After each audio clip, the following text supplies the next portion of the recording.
योग एक आध्यात्मिक प्रक्रिया है जिसमें शरीर, मन और आत्मा को एक साथ लाने का काम होता है। योग अनुशासन का विज्ञान है।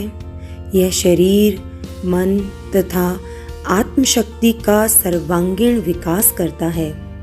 योग सूक्ष्म विज्ञान पर आधारित एक आध्यात्मिक विषय भी है जो मन एवं शक्ति के बीच सामंजस्य स्थापित करता है। यह स्वस्थ जीवन जीने की एक कला है जो भौतिक व आध्यात्मिक दोनों तरह के उत्थान को संभव बनाता है। आज के समय में आसन को योग का पर्याय माना जाता है और आसन का मुख्य उद्देश्य शरीर को रोग मुक्त करना माना जाने लगा है। आसन करने पर गौण रूप से शारीरिक लाभ भी होते हैं, परंतु आसन का मुख्य उद्देश्य प्राणायाम, धारणा, ध्यान और समाधि है।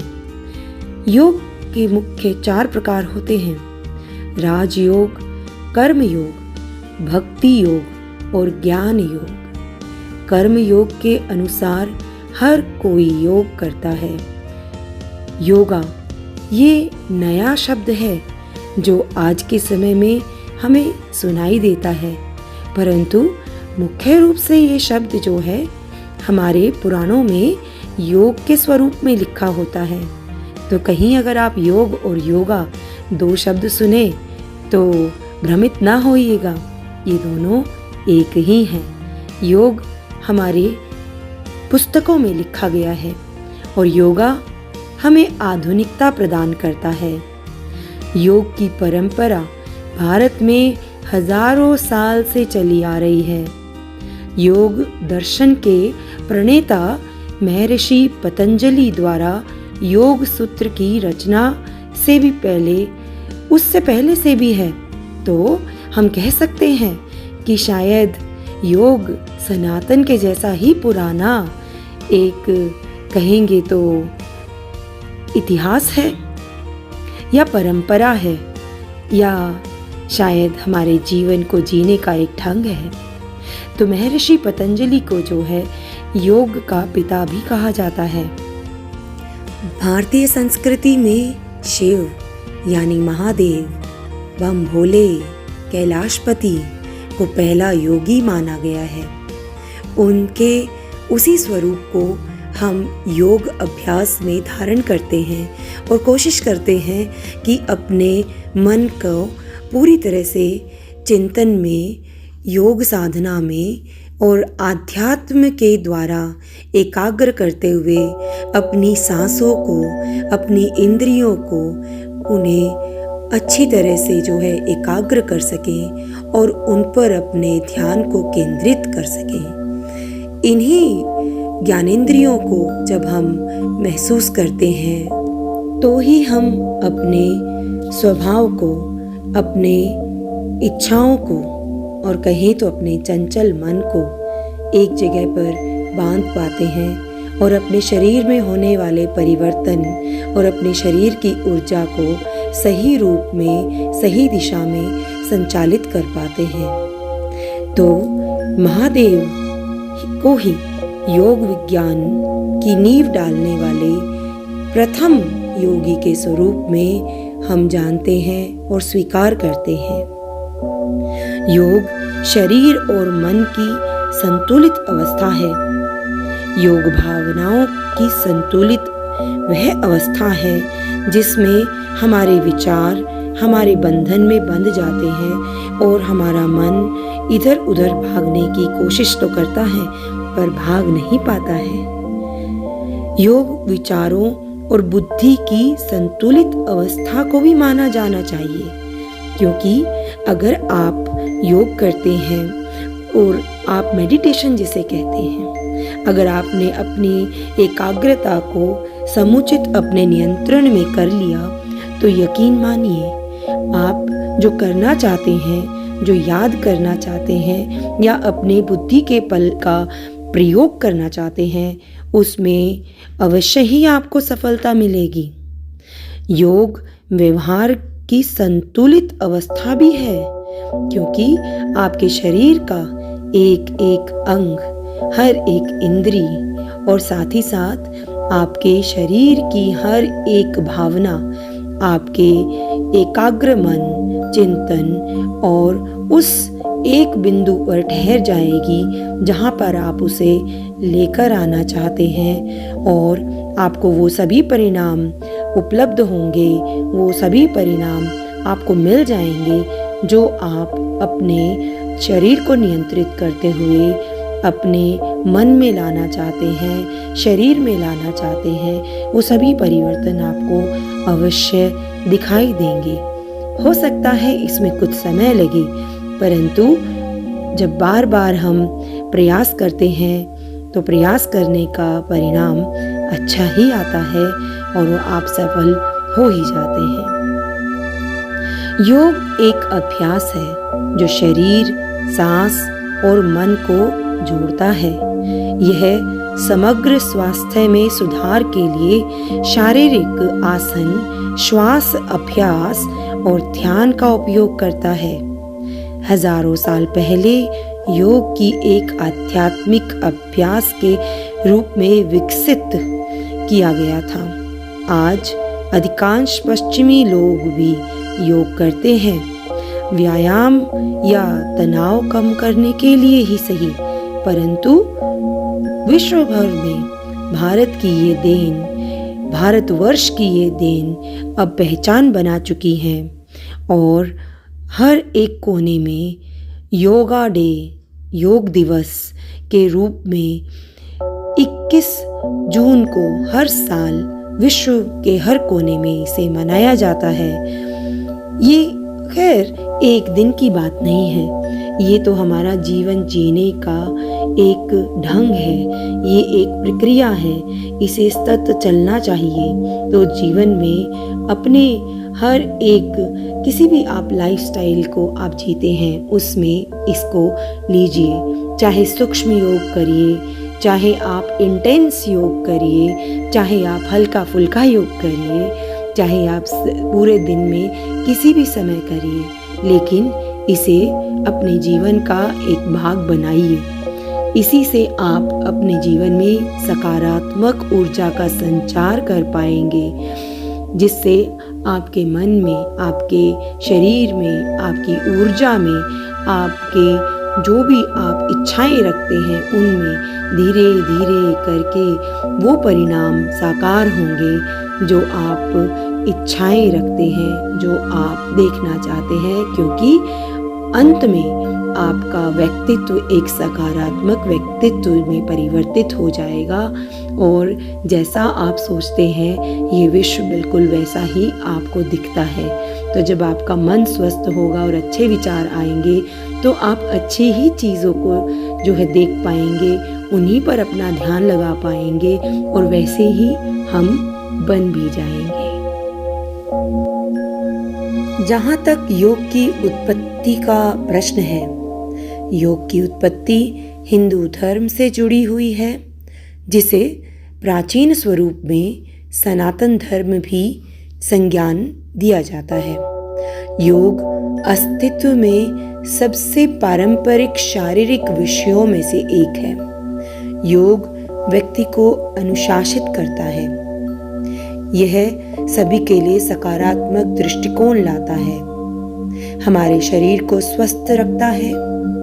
प्राणायाम एक सांस लेने का व्यायाम है जो योग के अभ्यास के अंतर्गत निरंतर करते रहने से आप अपने शरीर में अपने श्वास की गति, अपनी धड़कन की एक समानांतर गति को आप अपने शरीर में उत्पन्न कर सकते हैं। इससे शरीर में असमय होने वाले कंपन, शारीरिक कमजोरी या किसी भी प्रकार की असंतुलित व्यवस्था जो शायद आपके कार्य करने की शैली या कार्य करने की परंपरागत स्वरूप, स्थिति, परिस्थिति के कारण उत्पन्न होती है, उसे सही कर सकते हैं और उसे सामान्य स्वरूप में अपने शरीर में ला सकते हैं। योग हमें अपने शरीर को प्रकृति से जोड़ने और इसके एक हिस्से की तरह महसूस करने में मदद करता है। जब आप अपने मन को एकाग्र कर लेते हैं तो आप अपने समस्याओं से दूर अपनी श्वासों को पूरी तरह से नियंत्रित करके उन्हें महसूस करके प्रकृति के साथ उसे जोड़ पाते हैं और अपने तनाव को भी दूर कर पाते हैं, नहीं तो कम तो कर ही लेते हैं। तो योग आसन, श्वास और ध्यान को जोड़ता है यह पूरा प्रकरण योग का। शुरू में उपचार के लिए इसका अभ्यास किया जाता था, परंतु धीरे धीरे यह हमारी जीवन शैली ही बन चुका है। याद करिए साल 2014, 2014, यह साल हम कभी नहीं भूल सकते, क्योंकि साल 2014 में संयुक्त राष्ट्र महासभा में अपने भाषण के दौरान श्री नरेंद्र मोदी जी ने वहां बैठे हर देश के प्रतिनिधि को योग का महत्व और 21 जून को अंतर्राष्ट्रीय योग दिवस के रूप में मनाने का प्रस्ताव रखा था। मेरे ख्याल से जितने भी श्रोता ये सुन रहे हैं, उनके मन में, उनकी आंखों में, उनके मस्तिष्क में वो समय अवश्य ही साक्षात हो गया होगा जब इतनी बड़ी उपलब्धि हमारे देश की पूरे विश्व ने मानी और अपने हर ऑफिस में, यूएनओ का ऑफिस जो है वहाँ पर इसे मनाने के लिए प्रस्ताव को जो है वो पारित किया। उनके यानी श्री नरेंद्र मोदी जी के इस प्रस्ताव पर अमेरिका, कनाडा और चीन सहित 193 कंट्रीज देशों के सदस्यों ने सकारात्मक मोहर लगा दी। फिर क्या था? फिर हर वर्ष अंतर्राष्ट्रीय योग दिवस के लिए 21 जून को मनाया जाने लगा, क्योंकि यह दिन साल का सबसे लंबा दिन भी होता है। समर सोल्स्टिस याद होगा, कक्षा 6 क्लास 6 की ज्योग्राफी की बुक में पढ़ा है आपने। तो ये सबसे लंबा दिन है और ज्योतिष विज्ञान के अनुसार आध्यात्मिक शक्ति प्राप्त करने का यह सबसे उचित समय है, क्योंकि हमारे विक्रम संवत कैलेंडर में भी अगर आप ध्यान से देखेंगे तो उत्तरायण, दक्षिणायन और सूर्य की विभिन्न जो कलाएं हैं और धरती का इसके चारों तरफ घूमना है, इसके हर दिन हर संयोग का अपना एक महत्व है।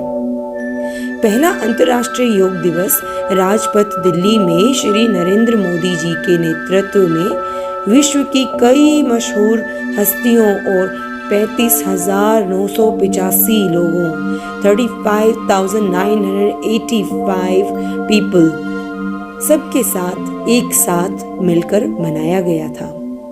अंतर्राष्ट्रीय योग दिवस भारत सहित पूरे विश्व में हर साल एक नए थीम से जोड़कर बड़ी धूमधाम से मनाया जाता है और जून आने वाली भी है, तो जरा पता लगाइए कि इस बार थीम क्या है या इस साल में थीम क्या है, या जो पिछला साल गया उसी का पता लगा लीजिए। पर आप देखेंगे कि जब भी ये समय आता है 21 जून के आसपास में, तो एड्स आने लग जाती हैं डिफरेंट सोशल मीडिया पे, टीवी पर, और आपके आसपास में पोस्टर भी दिख जाएंगे।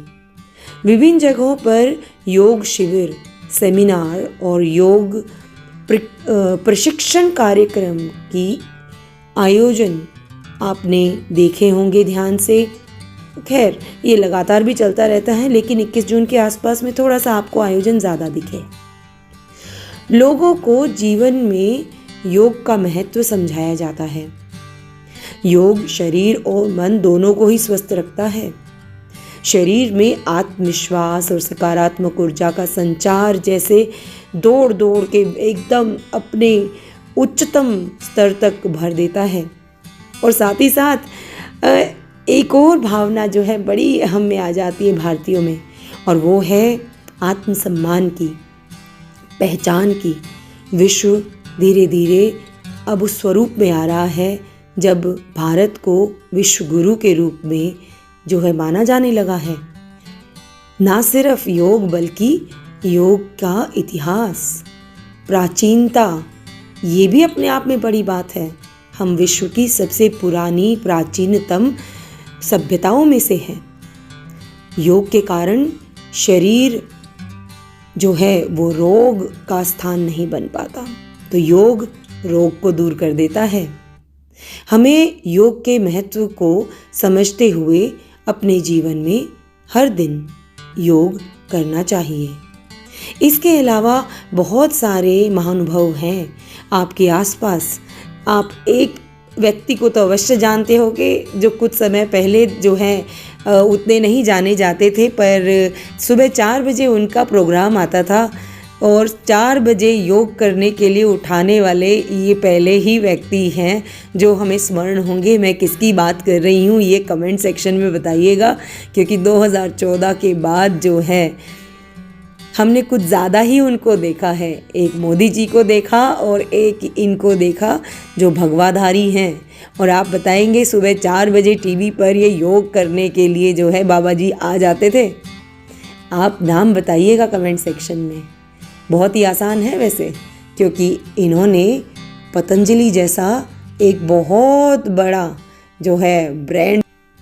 योग करने के अलग अलग मुहूर्त होते हैं, समय होते हैं, और उसी प्रकार उनको परिभाषित किया गया है, विभाजित किया गया है। जैसे ब्रह्म मुहूर्त, सूर्योदय, दोपहर, सूर्यास्त। तो अलग अलग समय पे आपको योग करने के अलग अलग लाभ होंगे, क्योंकि पूरे दिन में आप अलग अलग समय पे कुछ न कुछ प्रक्रिया करते हैं, क्रिया करते हैं, कुछ खाते हैं, कुछ पीते हैं, कुछ न कुछ आप करते हैं पूरे दिन में। तो आपका शरीर उसी के हिसाब से जो है वो कार्य करता है और आपको लाभ भी वैसे ही मिलेंगे। सबसे पहले ब्रह्म मुहूर्त के दौरान योग को सबसे ज़्यादा फायदेमंद माना गया है कि सबसे अधिक लाभ आप तभी प्राप्त कर सकते हैं। ब्रह्म मुहूर्त जो है आपका सुबह 4 बजे से लेके 5 साढ़े 5 बजे तक होता है। इस दौरान आप देखेंगे और महसूस भी कर सकते हैं कि हवा काफ़ी साफ़ होती है, हवा अच्छी चलती है, और सुबह की जिसको बोलते हैं मॉर्निंग वॉक, वो भी इसी समय पे करी जाती है अधिकतर। पार्क में अपने आसपास आप लोगों को घूमते हुए आसानी से देख सकते हैं। तो यानी ये कह सकते हैं कि चिड़िया के उठने के समय पर आप योग करेंगे तो आपको सबसे अधिक फ़ायदे मिलेंगे। अक्सर योग गुरु ब्रह्म मुहूर्त में अभ्यास किया जाता है उसी समय पर। सूर्यास्त या सूर्यास्त के समय योग करना काफ़ी फायदेमंद होता है। तो एक तो सुबह हो गया और एक शाम को हो गया, सूर्य उदय सूर्यास्त। यदि किसी कारण से आप ब्रह्म मुहूर्त यानी सुबह आप योग नहीं कर पाते हैं तो कोई बात नहीं, आप सूर्यास्त पे कर लीजिए, वो भी काफ़ी फायदेमंद है, काफ़ी लाभदायक है। पर नियमित रूप से करिए, हर रोज़ करिए, कुछ समय निकालिए अपने लिए। आपका शरीर आपका साथ देगा तो आप सब कुछ कर पाएंगे। हर एक खेल को, हर एक फंक्शन को घर में, आप अपने डे टू डे लाइफ को भी अगर आप पूरी तरह से उसका आनंद लेना चाहते हैं, एंजॉय करना चाहते हैं, तो आपके शरीर में ऊर्जा का प्रवाह होना चाहिए। और ये ऊर्जा आप अपने शरीर को इसी व्यायाम से आसानी से दे सकते हैं, क्योंकि इसमें आपको बहुत अधिक जो है वो ऊर्जा खर्च नहीं करनी पड़ती है और कम समय में कम ऊर्जा खर्च किए आपको इसके परिणाम भी मिल जाते हैं। योगासन हमेशा खाली पेट या भोजन करने से 2 घंटे पहले करना चाहिए, नहीं तो देख लीजिए, क्योंकि उल्टी सीधी जब आप आसन लगाएंगे तो उल्टी भी आ सकती है, चक्कर आ सकते हैं और डकारें तो पक्का आ सकती हैं। तो इनसे बचने के लिए आपका पेट खाली होना चाहिए। यदि आप इसे शाम को या सूरज डूबने के बाद कर रहे हैं तो रात के खाने से 3 से 4 घंटे पहले करिए। और अगर आपने दिन में खाना खाया है और उसके बाद कर रहे हैं तो आप खाना खाने के 2 घंटे बाद करिए। इससे आपका खाना पच जाएगा और आपको कोई भी जो आपकी अपच या पेट की समस्या या किसी भी तरह की गैस बनने की समस्या, उन सब से आप जो है बच पाएंगे और अच्छे से योग का अभ्यास कर पाएंगे। इस प्रकार आप योग आसन का अभ्यास करके इससे कई प्रकार के लाभ प्राप्त कर सकते हैं। ओ हाँ, इन सब लाभ के बीच में मैं एक बात बताना तो भूल ही गई। अब जो आपके मुख पर जो ग्लो है, जो सौंदर्य है, उसका भी रहस्य इस योग में है। क्योंकि जब आपके शरीर में आपका रक्त जो है पूरे प्रवाह में बहेगा, आपका ब्लड सर्कुलेशन अच्छा होगा, तो आपके शरीर में हर जगह पे आपका ऑक्सीजन लेवल भी बराबर हो जाएगा। अब ऐसे में गाल जो हैं सिर्फ शर्म के मारे नहीं बल्कि उस फ्लो के कारण भी आपको ग्लो मिल जाएगा और उससे आपके गाल एकदम चमक जाएंगे और आप अपनी जो त्वचा है, स्किन है, उसमें भी निखार जो है वो आप बहुत आसानी से विजिबल कर पाएंगे। तो अब आपको बहुत जल्दी तारीफ मिल जाएगी माय डियर लेडीज़ की फेशियल कब करवाया, क्या रोज़ ही पार्लर जाती हो? तो ऐसी तारीफ़ें मिलनी बड़ी कॉमन है। तो आज के लिए मैं काफ़ी ज्ञान दे चुकी हूँ। अब मैं आपको थोड़ा सा म्यूज़िक के साथ बाकी बचे हुए वीडियो में छोड़ रही हूँ और मिलती हूँ आपसे अगले वीडियो में कुछ और वर्कआउट सेशन को रिकॉर्ड करके, ताकि अगर आपका मन अभी तक नहीं बना है तो शायद अगली वीडियो देख के मन बन जाए। कोई बात नहीं, कभी तो मन बनेगा और कुछ समय आप अपने आप को देंगे। चाहे आप स्त्री हैं, पुरुष हैं, चाहे आप बच्चे हैं, बूढ़े हैं, पर आपको योग को अवश्य अपनाना चाहिए।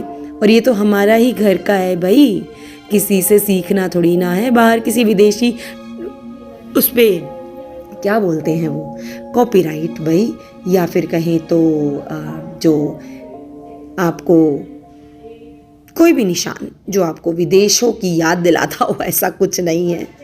तो ये पूरी तरह से संपूर्ण स्वदेशी है। तो स्वदेशी को तो वैसे भी बढ़ावा देना चाहिए। तो अब से जो है योग करना प्रारंभ करिए। मैं कोई इंस्ट्रक्टर नहीं हूँ कि मैं आपको इंस्ट्रक्ट कर सकूँ, लेकिन आप किसी इंस्ट्रक्टर के साथ करेंगे तो वो भी बहुत अच्छा है।